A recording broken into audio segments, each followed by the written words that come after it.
Você já se apaixonou por uma pessoa que mentiu sobre quem ela realmente era? E na verdade, ela era a sua avó, que também é um agente do FBI? E isso tudo aconteceu enquanto você tentava escapar do seu ex que fugiu da prisão e tá tentando te matar? Pois é, Vovózona é mais ou menos isso daí. Mais um filme dos anos 2000, muito amado pelos brasileiros, com certeza é um filme muito divertido, porém bastante preocupante também o estado da saúde mental dessas pessoas. E da falta de ética desses agentes do FBI também. É mais um daqueles filmes que é erradíssimo você rir hoje em dia, hein? Eu estou de olho. Então vamos investigar mais a fundo o Vovózona. Malcolm é um agente do FBI muito proficiente em trabalhar infiltrado. Eu não sei porque era tão comum assim nessa época filmes de policiais disfarçados. Tipo, no último caso do Malcolm, este filho da puta se disfarçou de coreano, mafioso, idoso. Já é difícil você se infiltrar numa máfia. Muitas vezes você tem que matar alguém pra provar sua lealdade.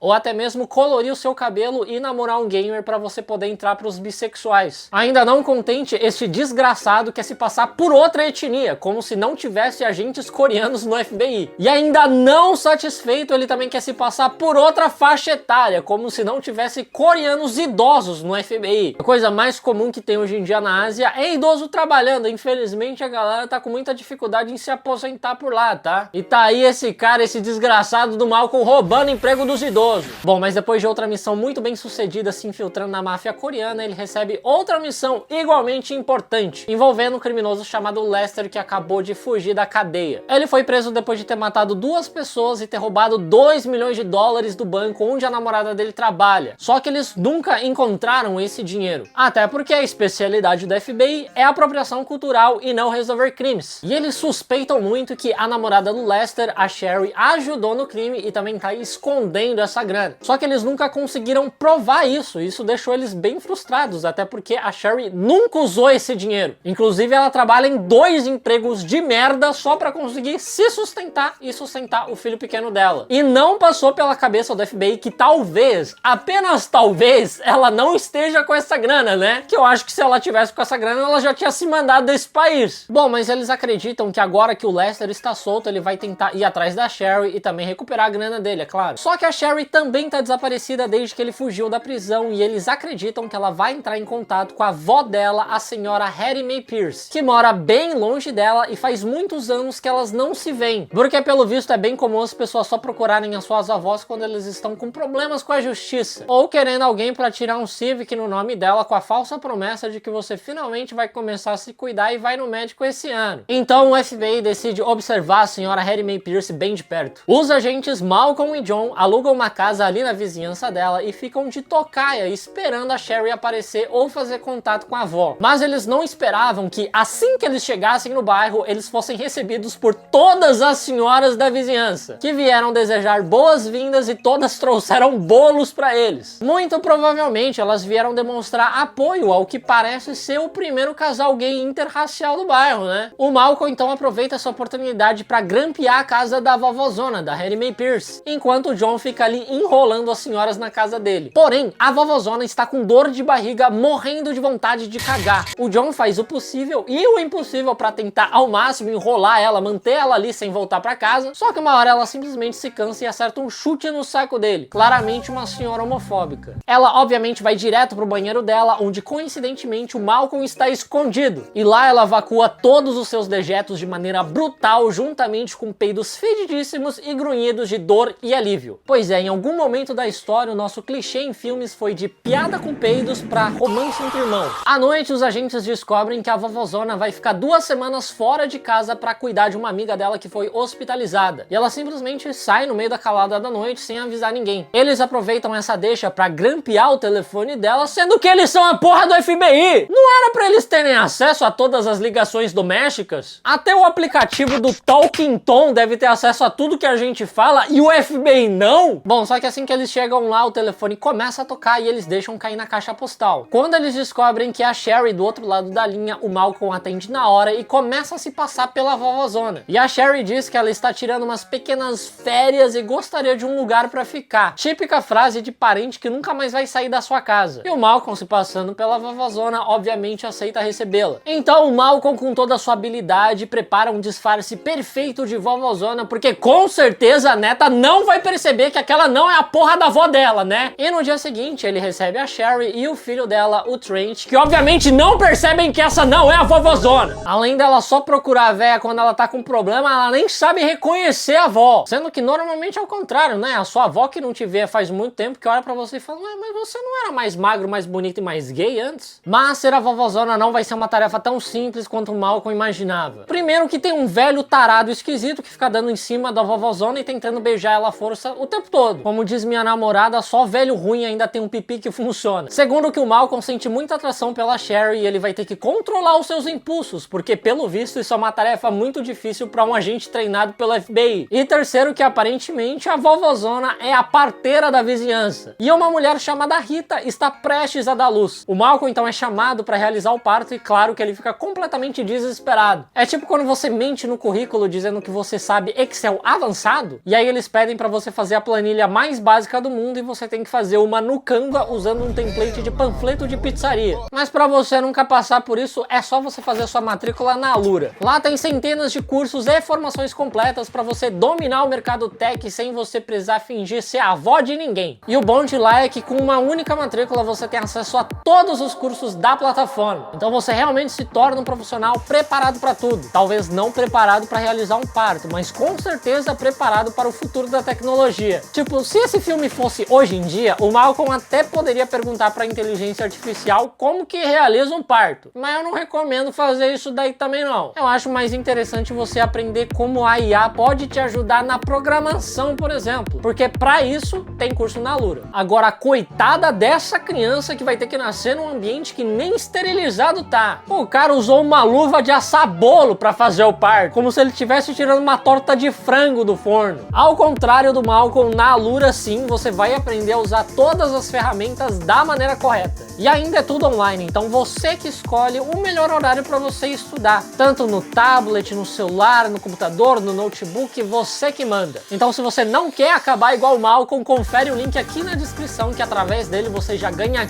15% de desconto na sua matrícula. É o seu momento de ter a sua carreira dos sonhos, hein? Aproveita. Agora voltando pro vídeo. No dia seguinte, o Malcolm se apresenta como Malcolm mesmo pra Sherry, porque como vovozona, ele não tá conseguindo nenhuma informação útil sobre o Lester ou sobre o dinheiro que ele guardou. Então, quem sabe ela não se abre pra um completo desconhecido que estranhamente se parece muito com a avó dela, né? Não, e é legal que ele 100% só fez isso pra poder dar em cima dela. Só que no momento que ela perceber a semelhança entre ele e a avó dela, ela vai achar que eles são primos. Mais tarde, como vovozona, ele vai junto com a Sherry até o centro da cidade. E lá ele percebe que ela usa o orelhão para fazer uma ligação bastante suspeita. Quer dizer, na verdade, qualquer ligação que você faz no orelhão é suspeita. Ou você vai passar trote pro seu professor de biologia, ou você vai contratar uma garota de programa. Ou ainda você vai contratar uma garota de programa para assaltar o seu professor de biologia lá no Bom Retiro. O Malcolm só não consegue investigar isso mais a fundo porque ele é abordado novamente pelo velho tarado. E em seguida, as amigas da vovozona aparecem e levam o Malcolm até uma aula de autodefesa que elas fazem todas juntas. Muito provavelmente porque tem um velho tarado na vizinhança. Ah, e não, nenhuma amiga da vovozona também percebe que aquela não é a vovozona. A última vez que elas viram a vovozona original foi quando ela teve caganeira e depois disso ela voltou uma pessoa completamente diferente. Como se ela tivesse cagado uma harmonização facial. Bom, na aula de autodefesa, o Malcolm quase mata o instrutor, o Nolan, porque ele pega bem pesado com as alunas. Sim, a profissão do cara é literalmente agredir idosas e ele faz isso com muito gosto, tá? Ele é basicamente uma enfermeira de casa de repouso que não precisa esconder tanto assim o seu ódio por idoso. Pra piorar, o Nolan ainda arranca a peruca do Malcolm, mas por sorte ele tá numa aula cheia de senhora que também usa peruca, então ninguém liga pra isso. Aliás, a peruca é ótima pra autodefesa, porque o agressor não vai conseguir te segurar pelos cabelos. É uma das poucas situações em que a calvície é um grande superpoder. De volta pra casa, o Malcolm nota que o pequeno Trent está bem deprimido porque ele foi expulso da quadra de basquete pelos garotos mais velhos. Ele decide voltar lá junto com o garoto e juntos eles derrotam, eles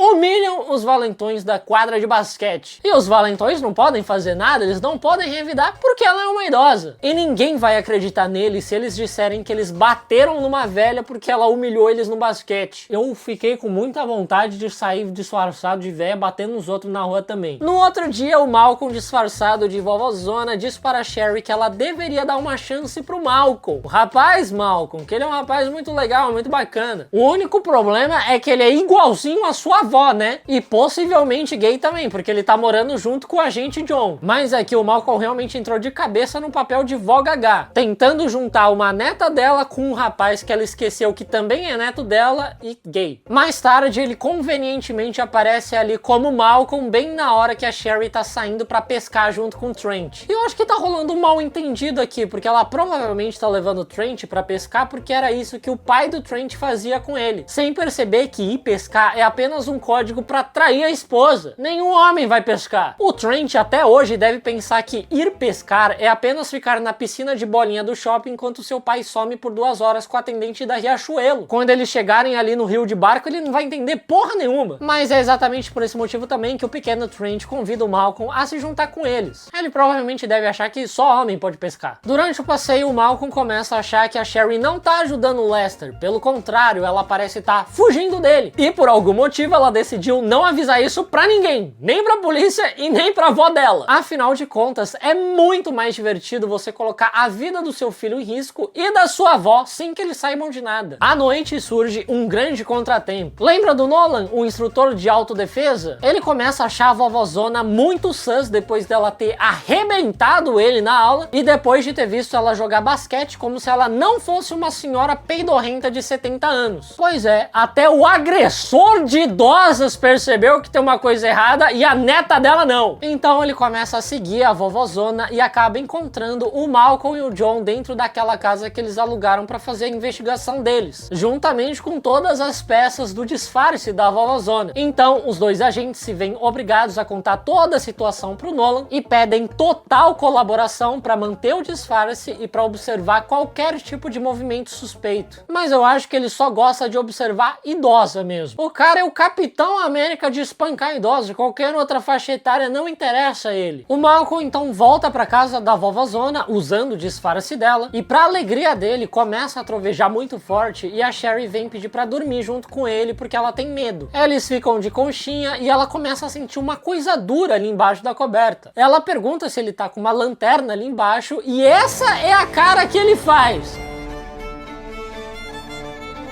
Eu acho que esse cara ele só entrou pro FBI para poder cometer esse tipo de canalice em nome da lei. É tipo estudante de psicologia que só escolhe esse curso porque nessa profissão é onde você mais vai conhecer góticas vulneráveis. Ninguém me entende aqui na Bahia! No dia seguinte eles vão pra missa e o Malcolm vovózona dá um depoimento dizendo que você não deveria guardar segredo das pessoas que você ama, apesar dele mesmo estar guardando um grande segredo e se aproveitando de outra pessoa. Ele realmente seria um ótimo estudante de psicologia. No caminho de volta, o Malcolm escuta um barulho vindo de dentro da casa e ele já saca o revólver ao abrir a porta. Mas é apenas uma festa de aniversário surpresa pra vovózona com toda a vizinhança presente. Porque pelo visto, todo o bairro gosta muito da vovózona, mas não ao ponto de reconhecer que essa não é a vovózona. Depois desse susto, o Malcolm sobe pra se trocar pra festa, mas ele acaba encontrando ali no meio das coisas do Trent todo o dinheiro que o Lester havia roubado do banco. Ele questiona a Sherry, mas ela diz que ela não sabia que o dinheiro estava guardado lá. Se ela soubesse, ela não estaria se matando em 2 empregos diferentes e pedindo abrigo pra avó que encoxa ela à noite. A Sherry diz que sabia que o Lester tinha pegado a chave dela do trabalho lá do banco dela, mas ela não ajudou ele a cometer o crime. É uma abençoada essa mulher, né? Ela não sabe de nada, não vê nada, não percebe nada, não percebe nem que a avó dela não é a avó dela. Dá pra substituir o filho dela por um bebê reborn que ela não vai perceber. Logo depois, a verdadeira vovózona volta pra casa enquanto o Malcolm fica preso do lado de fora. E nem vendo a original, essa galera percebe que eles estavam com um impostor até agora. Esse é o lugar mais fácil para cometer um crime. Para você roubar um banco é só você ter uma chave comum que qualquer funcionário tem, e para você enganar uma vizinhança inteira é só você botar uma peruca. O sósia do Neymar nessa cidade ia comer todo mundo se ele curtisse idosas. Mas o temido Lester também aparece nessa hora. Ele pega a Sherry, pega o Trent, pega o dinheiro dele, mas quando eles estão prestes a saírem da casa, a Sherry pede para se despedir da vovózona. Nisso, o Nolan percebe que o Lester está armado e já aponta a arma para ele. Só que o pente com todas as balas caem da arma. Realmente ele só é o Batman para bater em véia. Por sorte, nessa hora o Malcolm entra pela janela quebrando vidro e tudo, e ele consegue arrebentar o Lester na porrada. Só que durante essa confusão, o disfarce dele de vovózona acaba saindo. O Trent e a Sherry ficam bem decepcionados com o Malcolm por ele ter enganado eles, principalmente porque o Malcolm dormiu de conchinha com a Sherry, né? Mentira, na verdade a Sherry só fica triste porque ela acha que o Malcolm não gosta dela de verdade, ele só tava fingindo pela missão. Sim! Essa é a preocupação dessa vagabunda. Um completo desconhecido ficou dormindo com ela por 2 semanas e ela tá preocupada se ele acha realmente ela bonita. Agora você entende como que ela foi acabar namorando o Lester. Bom, no outro dia o Malcolm vai à missa e pede desculpas pra Sherry, dizendo que ele sempre gostou dela, ele não tava fingindo só pela missão. E aí, ela perdoa ele. Essa é a mulher mais manipulável do mundo. Ela só não é a pior pessoa para escolher homem porque existe a diretoria do Corinthians. A moral desse filme? Nunca namore uma pessoa que seja muito parecida com a sua avó, porque talvez seja mesmo.